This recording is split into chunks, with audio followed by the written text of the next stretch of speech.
Ahojte priatelia, zase tu máme piatok a vítajte pri dnešných najnovších kryptosprávach. Keďže je piatok a pred nami je víkend, budete mať čas si oddychnúť a pozrieť si moje najnovšie video. Čo bude ale jeho témou? Témou číslo 1 bude názor jedného pána, ktorý už v roku 2011 a 2012 predpovedal Bitcoinu pozitívnu budúcnosť a čo si tento pán momentálne myslí o tom, kedy bude schválené Bitcoinové ETF-ko. Veľmi prekvapivé vyjadrenie. Pozrite si vo videu. Okrem toho vám prezradím, ktorá prestížna americká univerzita investuje oficiálne do blockchainového tokenu a ktorý to konkrétne je. Nebudem to už ďalej zdržiavať, poďme sa pozrieť na toto zaujímavé video.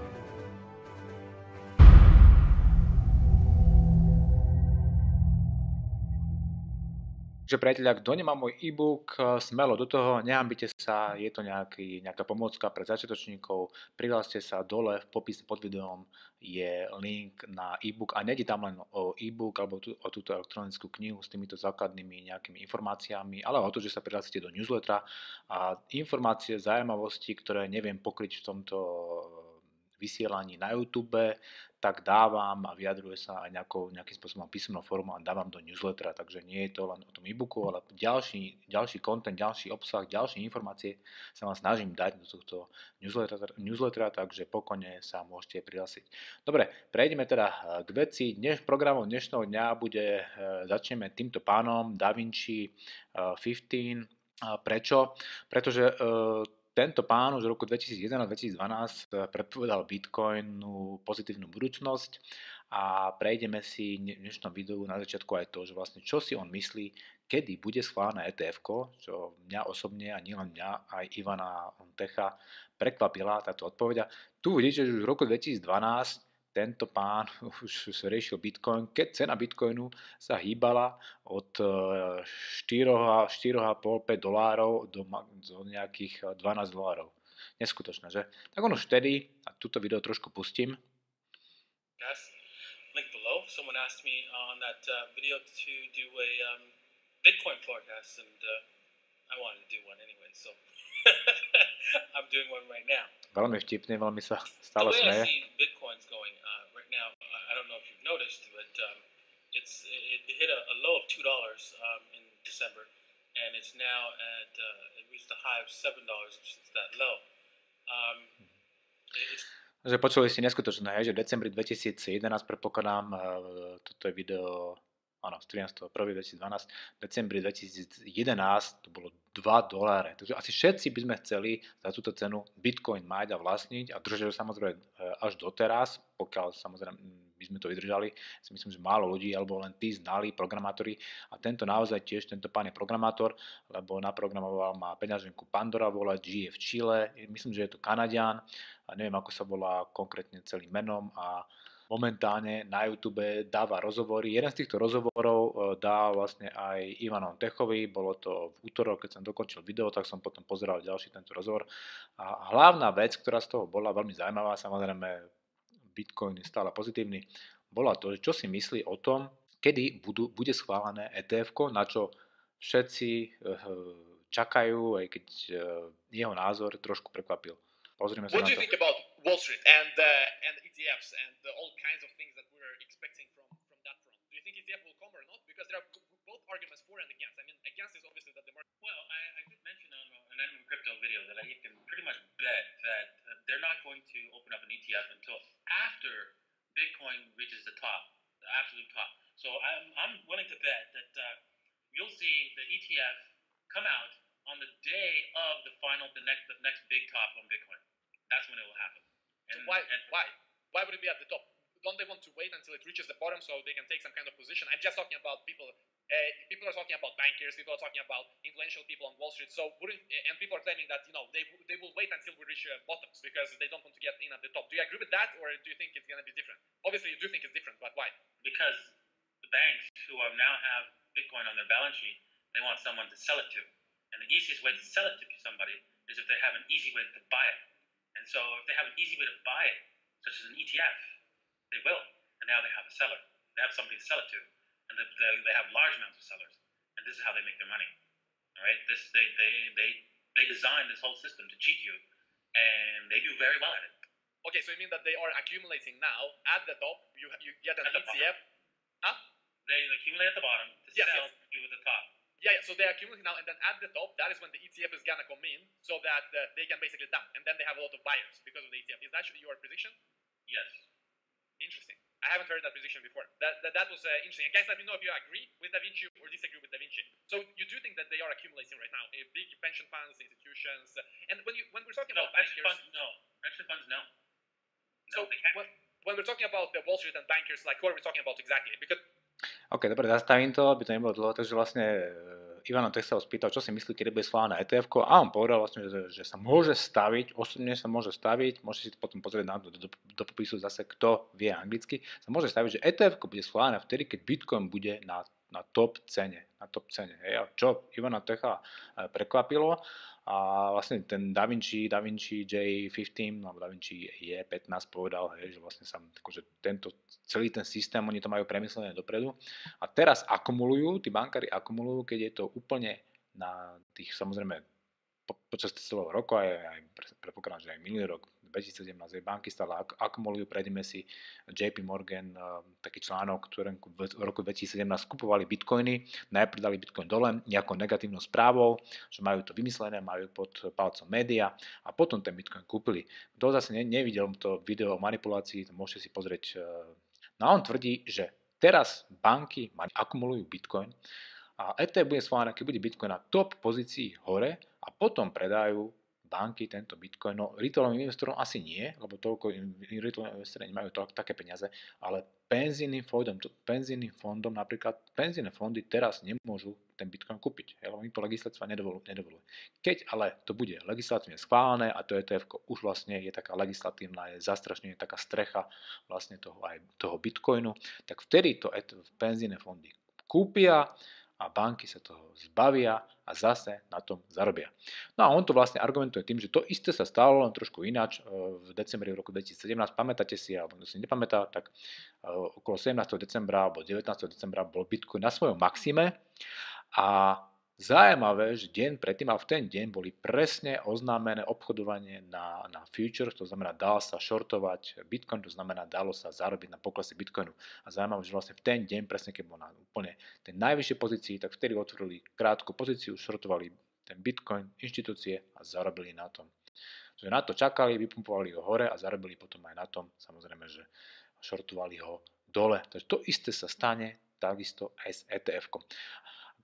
Napíšte mi, čo si myslíte do komentára, že či to tak je, či máte rovnaký názor, alebo nemáte rovnaký názor. Ja si myslím, že to je veľmi pravdepodobné. A toto je ten článok, ja si to pamätám, z septembra 2017, keď Jamie Dimon vyšiel veľmi ako do médií, že Bitcoin je podvod, alebo čo to tam povedal. Vtedy Bitcoin padol, tuším, pod $3000. Si pamätám, všetci sa nalákali, trh padol o niekoľko miliard. A tu je dôkaz potom, že vlastne bolo to cez nejaké ale ETN, cez nejaké produkty na švédskej burze, takže JP Morgan a Morgan Stanley, hej, tu je JP Morgan a Morgan Stanley, že boli najväčší nákupci Bitcoinu. Takže ešte raz dajte mi do komentára, čo si o tom myslíte. Je to z veľkou pravdepodobnosťou, že to tak bude a ETF sa nedočkáme tento rok, možno ale až budúci rok, respektíve vtedy, keď bude Bitcoin na úplne v dosť vysokej cene, vysokej pozícii, aby mohli banky ho predať a zarobiť na tom. Dobre, poďme teraz trošku k cene Bitcoinu. Momentálne sa Bitcoin hýbe stabilne okolo tých $5000, vyskočil až na, tuším, že 5400, preťal určitú rezistenciu a teraz sa hýbe do strany okolo $5000.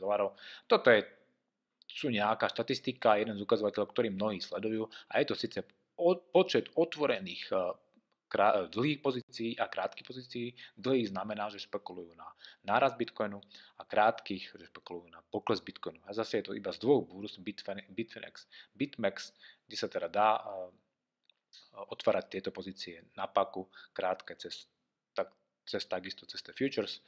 A vidíme, že 57%, neznamená to samozrejme, že pôjdeme hore, ale viac ľudí predpokladá nárast, aspoň na týchto dvoch burzách, ako pokles. Zase budeme toto sledovať, neviem, z tohto vyzerá, že áno, že ten Bitcoin pôjde dole, momentálne situácia je trošku taká tichá, ale je možné, že ešte pôjdeme hore a samozrejme nemôžeme to na základe tohto 100% povedať. Ďalší ukazovateľ je, ktorý je veľmi zaujímavý, som sa dostal k takémuto grafu, je to vlastne ziskovosť, mining profitability, ziskovosť minerov, ktorá sa toto je cena Bitcoinu, tu je cena Bitcoinu, tu je červená cena Bitcoinu, tu je vlastne mierka k cene Bitcoinu a tu je ziskovosť minerov, aj keď nevedel som sa dopotrať, v čom je to táto jednotka, čo to presne znamená, ale máme tu graf, vlastne ako s tou cenou Bitcoinu samozrejme tá profitabilita išla hore, dole a zaujímavé z tohto grafu je, že vlastne keď sme padli v tom decembri na to low 3200-3150 dolárov, tak tá ziskovosť minerov alebo ťažiarov bola na úrovni roku 2013. Preto mnohí hovoria, že vlastne už nižšie podľa tohto nepôjdeme a to low sa vlastne dotklo toho maxima v roku 2013.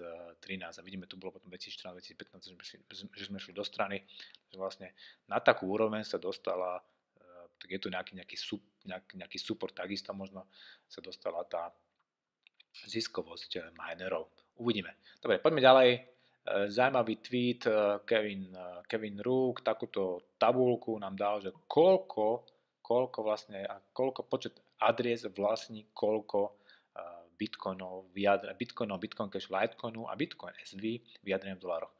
A veľmi zaujímavé je, že vlastne Bitcoin v hodnote teda 1 dolár má 16 miliónov adres, v hodnote 10 000 má 430 000 adres, ale Litecoin vlastne v hodnote 1 dolára 1 500 000, čo je menej, chcem povedať tým postom hlavne to, že Litecoin sa málo používa, málo ľudí ho vlastní, že vlastne Litecoin vznikol z forku z Bitcoinu a menej ako $1000 vlastne hodnotu Bitcoinu. Tam je 1 800 000 adres a tu je 1 500 000 adres, čo je veľmi zaujímavé. Vidíme to Bitcoin Cash, tam je to stále dosť a Bitcoin SV, ja teda týmto dvom sa nejakým spôsobom nevyjadrujem, ale si myslím, že nemajú moc budúcnosť, samozrejme proti Bitcoinu určite nie. Dobre, poďme teraz na správy. Bomb, breaking správa a síce, že harvardská škola alebo harvardské, nazvem to neviem, to sú príspevky alebo rozpočet. Treba si uvedomiť, že Harvard je jedna z teda najprestížnejších univerzít na svete, ale zároveň má obrovské zdroje kapitálu. Myslím, že som to dal tiež, nepamätám si tie cifry, a to sú miliardy dolárov, ktoré oni majú, v škole sa platí, majú a ktoré investujú. No, oni investujú okrem teda akcií, komodít, normálne akože obchodujú, že je sranda, že univerzita obchoduje a zhodnocuje svoje voľné prostriedky, že má voľné prostriedky, tak to je akože bomba. A prvá investícia, ktorá je, tak investovali aj do firmy blockchain startupu Blockstack, 5 až 10 miliónov priamo do tohto tokenu. A čo je ešte dobré, samozrejme investovali teda do blockchainu a dobrá správa je, že vlastne ten Blockstack musel túto správu zverejniť kvôli tomu, že oficiálne požiadal SEC, to znamená Komisiu pre cenné papiere v Amerike, o schválenie vlastne regulácie okolo toho schválenie, proste, že chce vyrezovať, že chce zvýšiť kapitál na základe vlastne tohto tokenu na blockchaine. Takže je to prvá vlastne nejaká taká legislatívna žiadosť nejakej blockchainovej firmy na SEC, že bude mať token na blockchaine priamo teda regulovaný SEC a bude to celé legislatívne správne pokryté. A tu je článok, som by to nechcel otvoriť. Dobre, a ten Blockstack bol založený v roku 2013 alebo 2014, nejaký dvoma, neviem, či to sú Indovia v Amerike študujúci. Vlastne tá technológia bude založená na identite, vlastne na základe identita na blockchaine, také niečo ako Civic. A tu je vlastne, že ten Blockstack token, takisto investor, že môžu očakávať až 2000 násobok z toho tokenu. A to vlastne 50 miliónov žiada priamo pod SEC reguláciou ako prvý token vlastne v histórii. Že veľmi, si myslím, že pre infraštruktúru a celkovo pre priemysel je to pozitívna správa. A ešte POM to potom komentoval, že tým, že žiada SEC a už tam Harvard to už investoval privátne, tak je veľká pravdepodobnosť, že SEC to schválil, lebo už dávno s nimi komunikujú. Poďme ďalej. Ďalšia ako pozitívna správa. Coinbase, jedna z veľmi používaných peňaženiek v Európe, vydá prečo tu mám týchto dvoch. Coinbase vydá v Európe vlastne debitnú kartu, Visu. Coinbase mal v Amerike tzv. Shift card, ktorý ale skončil. Ja teraz s tými kartami nemám dobrú skúsenosť, mám ich tu hodené zo pár plastových, či to je Xapo, Mr. Tango a neviem ešte aké, proste vždy prestali fungovať. Som zvedavý, či Visa na Coinbase neprestane fungovať, každopádne je to pre adopciu veľmi pozitívna správa, lebo vlastne dá sa tým priamo platiť bitcoinom, pretože tá Visa bude naviazaná priamo na vaše bitcoinové portfólio, pretože môžete aktuálnym kurzom, nemusíte si to premieňať, ale môžete priamo pri platení sa použije priamy vlastne aktuálny kurz, ale čo ma ako trošku prekvapilo, že ten poplatok za každú transakciu je 2,5%, takže keď to bude, zatiaľ je to v Anglicku a počas najbližšej doby mal byť aj po celej Európe táto karta sa dať použiť. Dobre, takže to je OK, poďme ďalej. Toto je veľmi zaujímavá správa. Top youtuber PewDiePie, ja som to teda doteraz ho nepoznal, nesledujem týchto youtuberov, je to streamer a gamer, 29-ročný, má 94 miliónov subscriberov, to keď som videl proti mojim 400 necelým, 94 miliónov subscriberov, abnormálne číslo, neviem, či ste toto vy poznali alebo nepoznali. Bol som tým dosť prekvapený, 15 miliónov zarobil, ale nie je prvý, lebo prvý je nejaký 7-ročný youtuber, ktorý robí review na hračky a ten zarobil 22 miliónov, to je to 22 miliónov. No a tento youtuber PewDiePie, čo je 29-ročný Švéd, a celkom akože možno vraj je to veľmi vtipné tie videá, tak on prechádza z YouTube a livestream ide robiť na DLive. DLive je vlastne video platforma, streamingová platforma na blockchaine. Nepozeral som to zase úplne do hĺbky, takisto aj Ivan Ontek, viem, že skúšal túto platformu v roku 2018, moc to nefungovalo, teraz to skúša znova, že je to ďalší progres, vidíme, že tá technológia ide aj do týmto smerom a jeden z najväčších youtuberov ide používať DLive. Dobre, teraz sa vrátim k jednému článku, ktorý som dal aj na môj blog Crypto Online Svet, je to viac menej upravený článok a preložený od newslettera Antony Pompliana, že dôchodky sú vo veľkých problémoch a Bitcoin ich môže zachrániť. Vieme, že Antony Pompliano je spolumajiteľom Morgan Creek Digital Asset, myslím, tak sa to volá, firmy fondu, ktorí investujú teda aj do kryptomien, ale hlavne spôsobom takým, že nie len kryptomeny teda, ale kupujú firmy, ktoré sa zaoberajú blockchainom, alebo blockchain na najbližších pár rokov má trend stúpajúci a pôjde hore. A tu je článok, že v roku 2018, posledný kvartál, v penzijné fondy v Amerike dosiahli 5% pokles, čo je percentuálna stratu aktív od 50 rokov najväčšia a najväčšia strata od roku 2008. Takže trošku sa nalákali a takisto aj japonský vládny dôchodkový investičný fond na svete 50% aktív má v globálnych akciách, stratil 9%, čo je nejakých 136 miliard dolárov a tu je to vyjadrené v jenoch, čo je 15 triliónov jenov, to vidíme, čo je obrovský výč, že od roku 2008 vôbec takáto strata nebola. Takže obávajú sa tým, že vlastne tento penzijné fondy, ktorí majú žiť americkí a japonskí dôchodcovia, nebudú mať na to, aby zaplatili vlastne dôchodcom dôchodky, keďže väčšina z nich je v akciách a vieme, že akcie sú teraz na absolútnych maximách za neviem koľko rokov a predpokladá sa, že môže tam byť aj nejaký pokles, keď sa dostanú nejaký priemer a preto Pompliano hovorí, že keby aspoň 1% investovali napríklad do fond indexu digitálnych aktív od Morgan Creek, tak 1% tak vlastne o 0,46% sa zvýši výkonnosť, pretože 46% celkovú návratnosť mali za minulý rok, čo je veľké číslo, vzhľadom na to, že ten trh padol. Takže gratulujem k tomuto. No vlastne POM týmto vyzýva, že mali by sa teda pozerať tieto penzijné fondy, ktoré ešte vieme, že nemôžu investovať aj na blockchain priemysel, na kryptomeny a tu vidíme, že keď porovnáme, zase som dodával v jednom staršom videu, portfólio, ktoré sa skladá, to je S&P 500, tak od roku 2010 do 2018 za 9 rokov malo 9,6% návratnosť, ale keď dáme portfólio len 1% bitcoinom má 99% cashu a 10% výkonnosť. Vieme, že ten bitcoin išiel z pár centov na pár tisíc. Takže tým, že investujú už aj univerzity, hovorí, že aj fondy a ďalšie inštitúcie by sa nemali báť ísť do týchto aktív. Dobre, ďalšia infoška, Facebook, tak vieme, že Facebook, ja si myslím, že v tomto roku to príde, bude mať svoj vlastný coin, stablecoin na svojom centralizovanom blockchaine.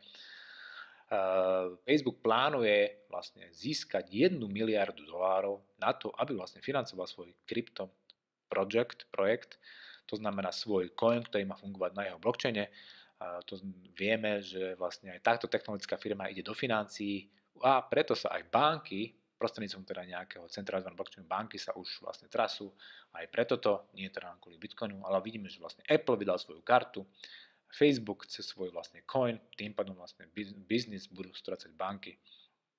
Naruší im to vlastne ich obchodný podnikateľský model.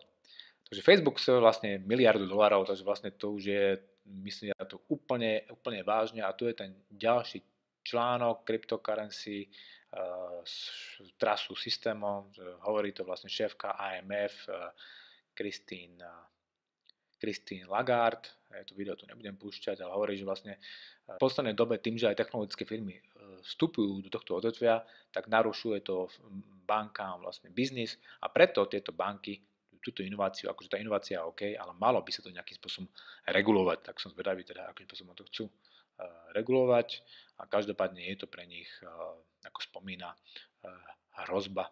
Máme Facebook, máme Apple, máme JPM Coin. Dobre, poďme ďalej teraz.